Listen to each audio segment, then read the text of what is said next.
God is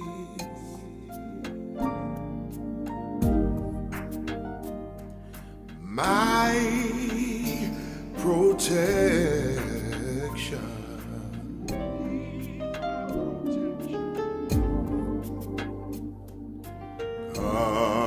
God is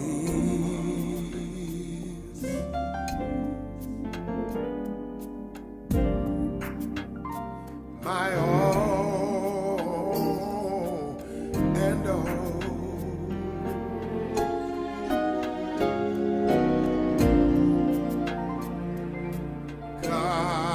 God is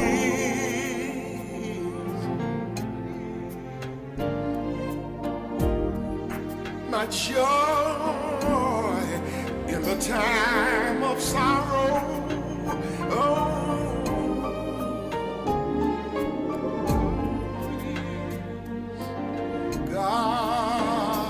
God is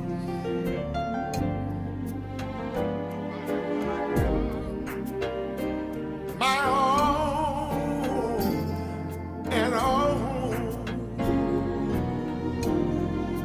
God is the joy. God is the joy And the strength of my life. He removes all every pain. misery and strife. Yes, he does. Promise to keep, Never leave me. never to leave, He never fall short of his word. I've got to fast and pray, Oh, stay in the narrow and keep my life clean. every day. I wanna go with him Want to go with when he comes back. comes back. I Come too far, and I've never turn. God is.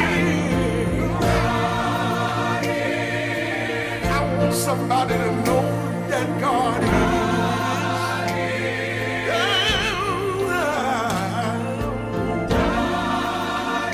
God is. God is. God is. He is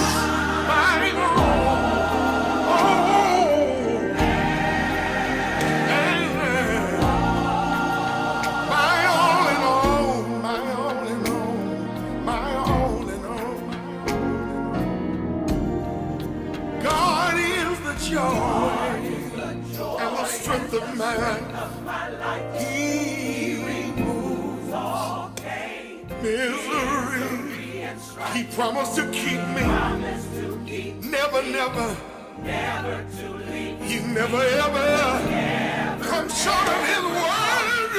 Of his word, I've got to and pray, stay in. I've got to fast and pray.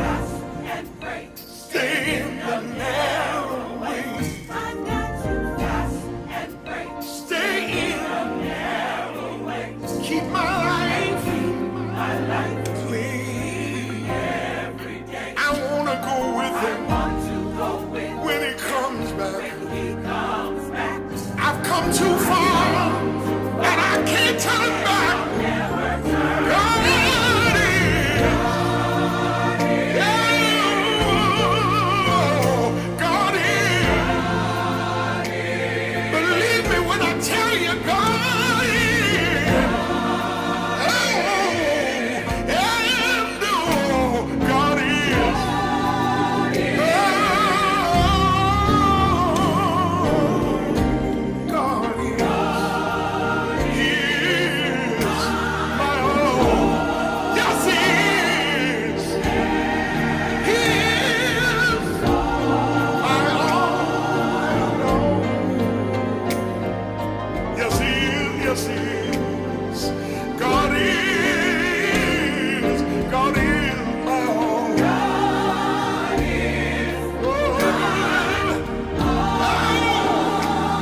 positive place, a positive place, a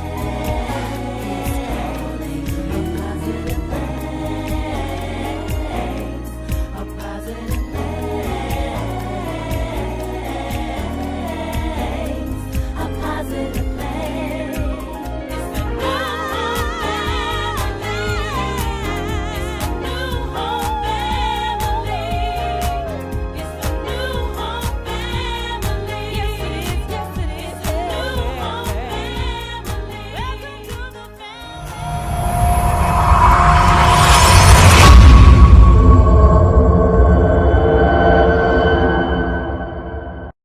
Well, great morning to you. What another amazing day this is. I believe God has earmarked it for irrevocable favor on your life. Great morning to you wherever you are. Listen, don't forget while you're coming in, let us know where you're watching from. It's always a great joy and a great thrill to connect with people literally around the world. Come on in, do me a favor, hit that share button. You already know. That's all I'm asking you to do. That's all I'll ask you to do. Is just hit that share button, one stroke of your finger. I want to just give you a snapshot of what I believe is going to provoke some inspiration into you, and I hope that it really does. And I want to talk about making the most of it. I don't want you to treat that very casually or nonchalantly. But I want you to make the most of it. Make note of Ephesians chapter 5, verses 16 and 17 in the Amplified Version's rendering of that text. It says, making the very most of your time on earth, recognizing and taking advantage of every opportunity and using it with wisdom and diligence, because the days are filled with evil. Therefore, do not be foolish. Listen at the Bible. Therefore, do not be foolish and thoughtless, but understand and firmly grasp what the will of the Lord is.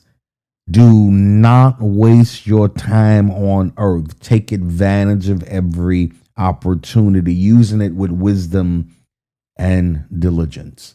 Let me come out of the gate and say to you that you have 24 hours every single day of your life to secure the life that you want.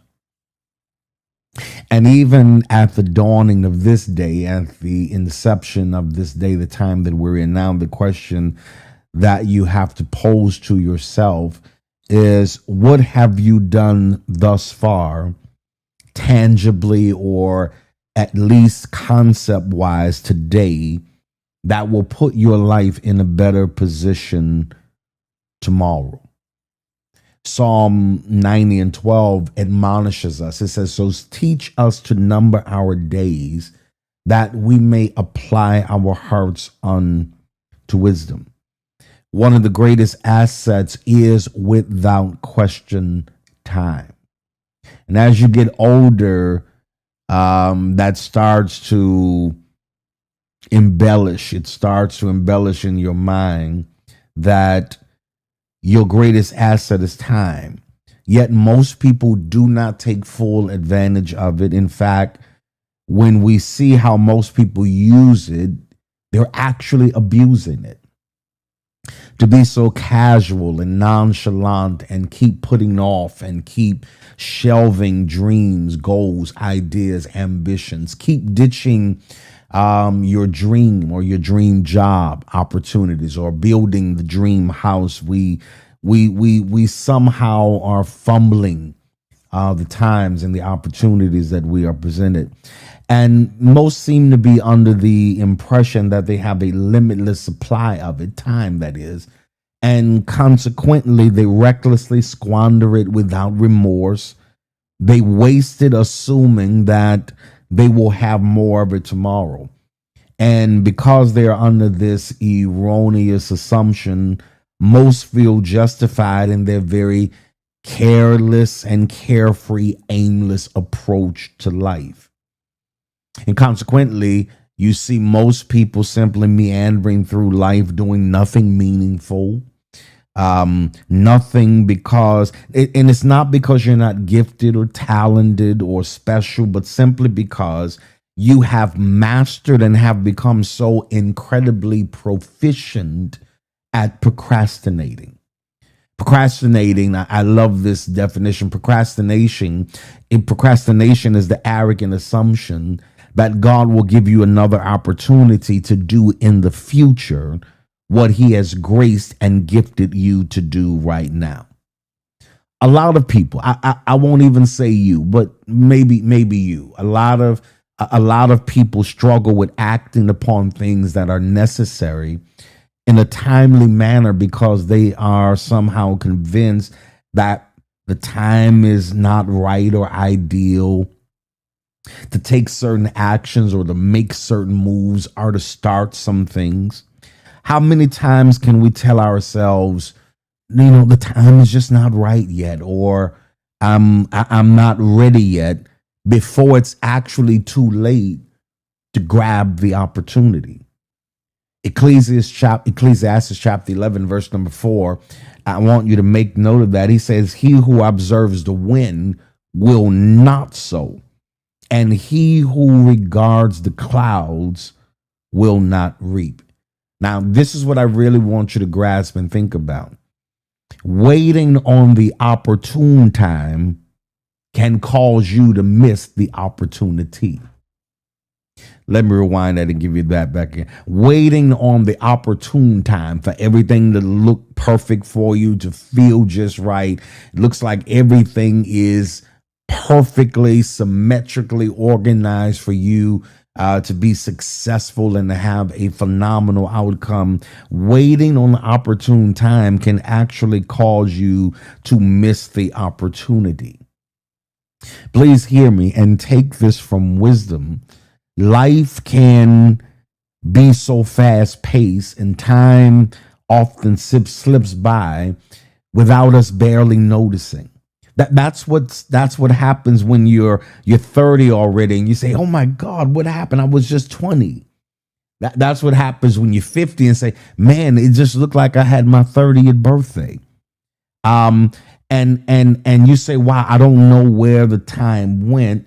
The time just flew by." And the tragedy of this is that you were not the developer or the strategist of the flight plan. It just flew by. You were not the developer nor the strategist of the flight plan. You just sort of dozed off, blinked, became disengaged, did not go full throttle in terms of your goals, your ambitions, the things you were seeking out in life. And before you know it, you might have more time behind you than you do in front of you.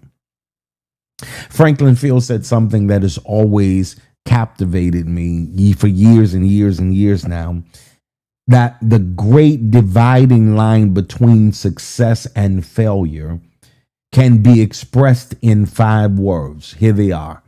I did not have time. The great dividing line between success and failure can be expressed in these 5 words. I did not have time. How many times have you said that? I don't have time for this. And if you're honest, when you survey what you actually gave the time to, it was futile. It produced no fruit. It did not contribute to a better future for you.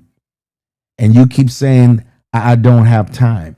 And so now that you are aware that the clock is ticking, what adjustments should you be making? That's your question to me. Well, now that I know, now that you've sort of startled me and shook my face into this reality, and you're pressing my face into the mirror of this current reality, and the clock is ticking, what adjustments should be made? First of all, you have to be able to identify the critical from the trivial and act accordingly.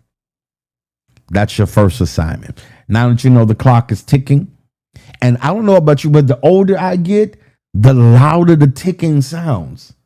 Have you noticed that? You know, when I was a little younger, you could bear, you had to tick, tick. I messed around and got to 5 years older and it started tick, tick, tick. Got another 3.5 years older and I tick, tick, tick, because it's trying to keep you alert and aware of the fact that you got to make the most of what you got. You got to be able to identify the critical from the trivial and act accordingly. You have to differentiate between what's worth your while from those things that you participate in and you sit back and say, now that was wow. You got to separate those things that are worthwhile from those things that are going to eventually make you sit back and say, now that was wild. I blew that. I squandered all of that time and opportunity, and I am not in prep mode. I believe I'm talking to people today, and I think my urgency to get to you today is to hold you accountable, have you to hold yourself accountable, recognize that the clock is ticking, identify the critical from the trivial, and act accordingly. You got to decide, what do I need to be doing now to maximize this time?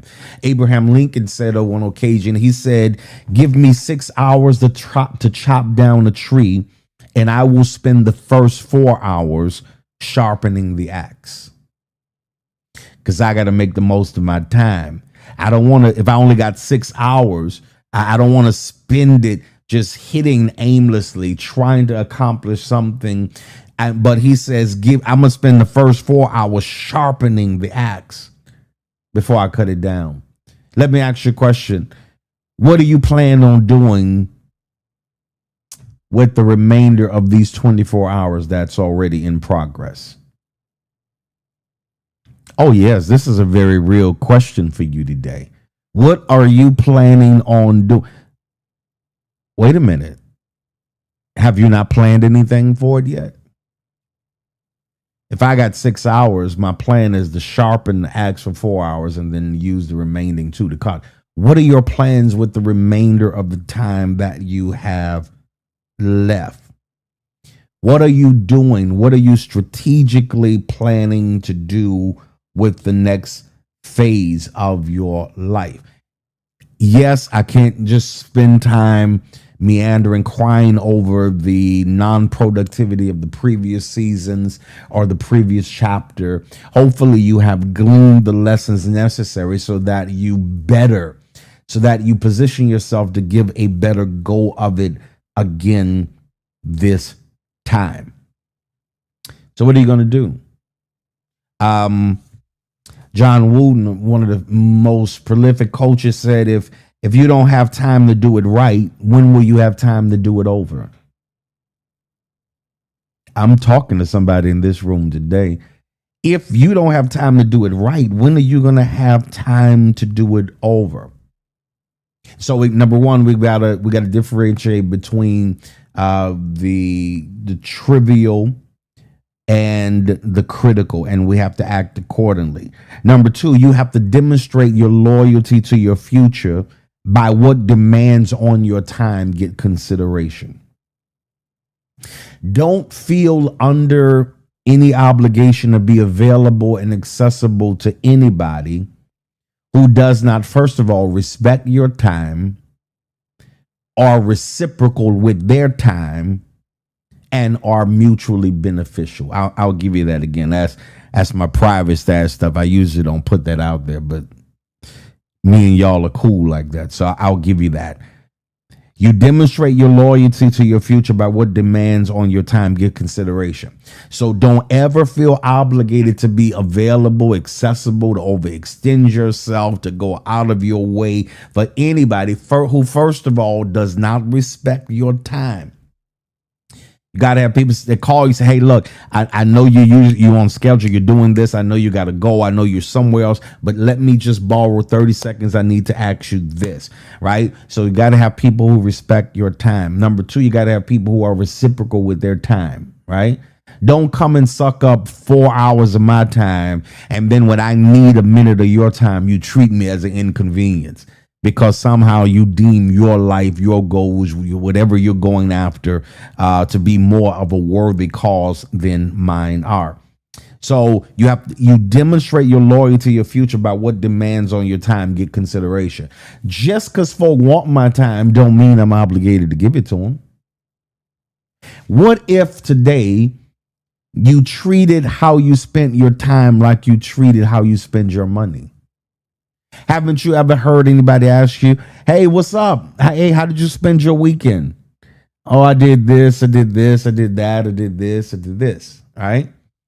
And I think if you looked at time more in the concept of the value of money, because most people see money more valuable than time, when in actuality, it's the inverse of that, the converse of that. My time is more valuable than money, right? Because if you take my money today, I can get some more money tomorrow. I'm smart enough to do that. I'm talented. I'm gifted enough to do that. I'm blessed enough to do that. But if you take my time, I can't get that back. So yeah, I do have attitudes with folk who waste my time, right? I do have a problem with people who even have the audacity to suggest to me that they want to meet with me, and I know it's a meaningless meeting. No substance, nothing consequential. You just want to meet, but my time is too valuable. Number 3, you got to resist the urge to live for nothing particular. If you're going to be, now that you know the clock is ticking, first of all, you have to identify the critical from the trivial and act accordingly. Number 2, you got to demonstrate your loyalty to your future by what demands on your time get consideration. Number 3, you got to resist the urge to live for nothing particular. You should know the specifications of your desire. You should know the specs. You should talk in specifics. You should think in specifics, and you should dream in specifics. Man, I wish somebody was teaching this to me or had taught this to me years ago. You got to resist it. Well, what you're doing? No, I'm just going to see it. I'm going to just go with the flow. What if the flow is going straight to the bottom? You got to be careful just nonchalantly handing over the dictates of your life and leaving it up to chance and on a whim. You have to take more authority over the direction and the course of your life. You have to talk in specifics. You must think in specifics, and you have to dream in specifics. You must resist the urge to live for nothing particular. What you want? Nothing particular. Yeah, I'm pretty particular. And stop letting people tell you bougie and you stuck up and because you want what you want, how you want it. That's exactly how I live my life. I want what I want, how I want it, when I want it, as much of it as I want it. I am very particular. I want this a certain way. I want this to be this way because I refuse to live for nothing in particular. Number 4, you got to refuse to live each day of your life reacting to it. Now that you know the clock is ticking, number 4, you got to refuse to live each day of your life simply reacting to it. This is when you allow the course of your day or your life to be dictated by circumstances that are beyond your control or circumstances that are not your own. Hear this very carefully, man. Y'all pulling out some of my good stuff too. All right, here it is. Life is way too short to do something you hate. Life is too short to do something you hate. The regret is going to haunt you forever. Now just leave that there. I'll let that simmer with you. You do what you have to do with that. Life is way too short to do something that you hate. The regret will absolutely haunt you forever. So I must start my day. What do? After I get through, after I pray, After I blow God a kiss, take a shower, wash face, rest, do all that stuff, what must I do? How must the start of my day look? You must start the day, first of all, determined to be intentional.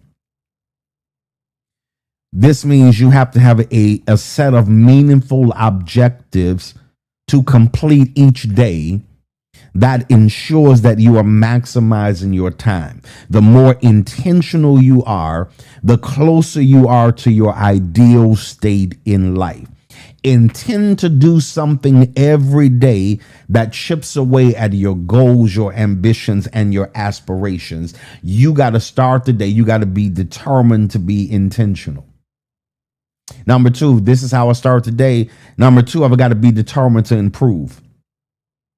If you go to bed tonight not knowing any more than you did the day before, you should feel like you cheated yourself. That is the truth of the matter.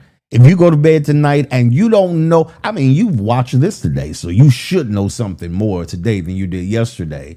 But if you go to bed on any particular night not knowing any more than you did the day before, that means you should feel as if you have cheated yourself of what life had to give you, the experience, the expertise, the education, that the circumstance that surrounded you provided for you.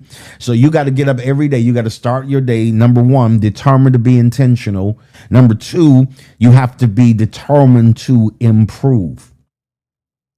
You must start your day. Finally, you got to start your day determined to impress yourself. Now, I'll work on that a minute because I'm aware that this concept is in direct contradiction to your usual objective of conjuring up ways to impress everybody else.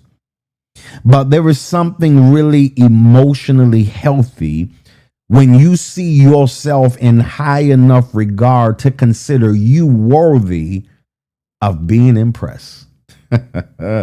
You have to get up every day and prove to yourself you have the discipline, the drive, and desire to make a reality the things you are believing for.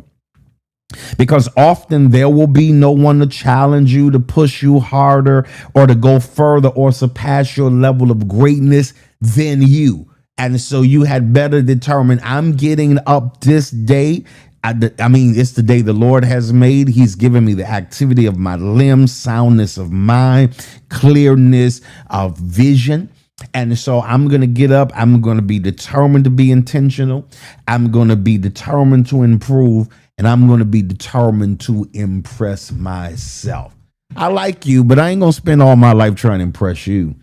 When I got all this, I could be impressing.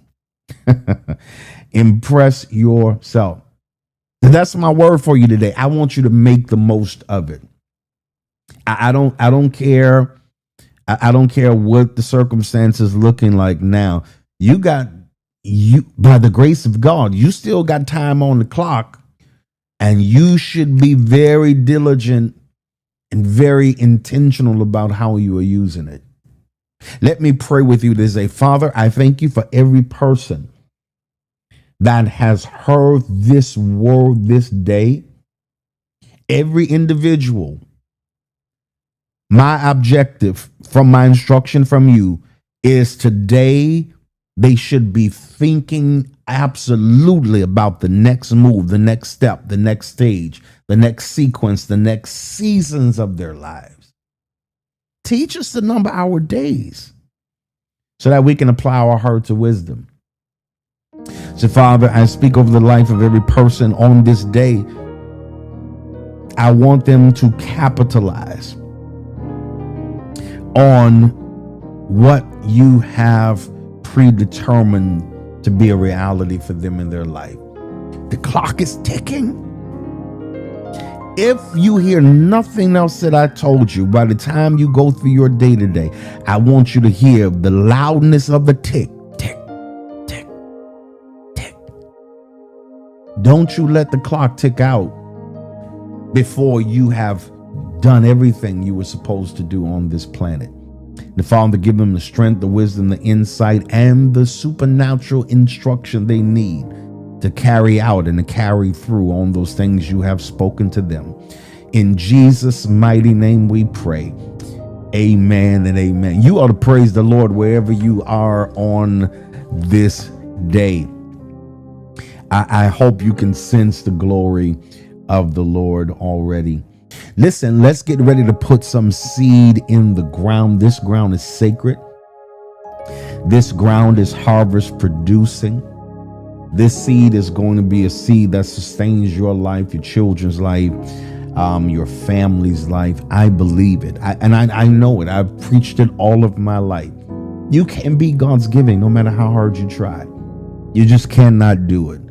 God will never let you beat him giving. The moment he lets you or I beat him giving, he ceases to be God, and he'll never cease to be God. But the more you give, the more God will give back to you. That I know for sure. I told them on yesterday in church, I don't make a life by what I get. I make a living by what I give. The more I give, the more doors God. Oh, see, you get mature now. You stop looking just for some cash to come back. And that's nice. That's going to come back. But nothing replaces the opportunities, the experiences, the exposure, the rooms God allows you to be in, the invitation list God allows you to be situated on. Because when you give, you are creating a significant future for your life. So I want you to give, and maybe you are a tither of this ministry. You consider this ministry your church home or your station for spiritual nourishment. I want you to take advantage of this opportunity to be a giver and to sow seed into the ground today. The giving means are on the screen for you. I want you to find one that's most convenient, and I want you to give. You can give, of course, via PayPal, NEWHOMEMINISTRIES.org. You can text to give and release your seed into the ground. I'm telling you, God's getting ready to bless you. Good measure, pressed down, shaken together, and running over. How many want a running over kind of blessing?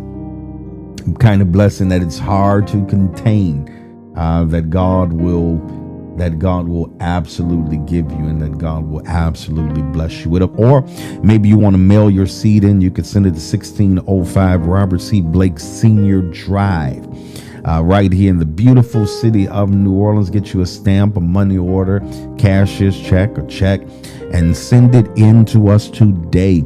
We're going to pray over it and pronounce the promises of God over it, and you are going to experience a supernatural harvest of the Lord. All right.